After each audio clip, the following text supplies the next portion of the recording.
World order మారింది. దానికి కారణమైంది ట్రంప్ వ్యవహార శైలి. విదేశాంగ విధానం ఎప్పుడు గుంభనంగా ఉండాలి. నీ తామరాకు మీద నీటి బొట్టులా ఉండాలి కానీ పిచ్చపిచ్చగా ఉండకూడదు.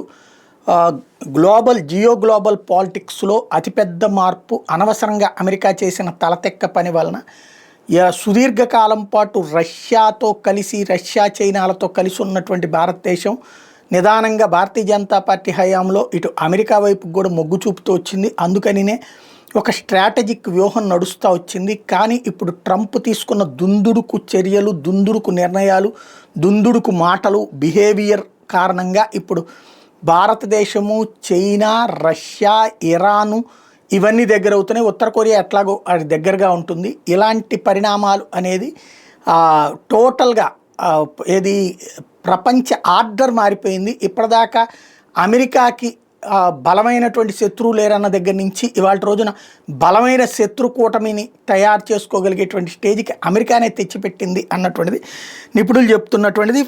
వైట్ హౌస్కి సంబంధించినటువంటి మాజీ అడ్వైజర్ వ్యాన్ జోన్స్ అభిప్రాయంగా ఉంది అది.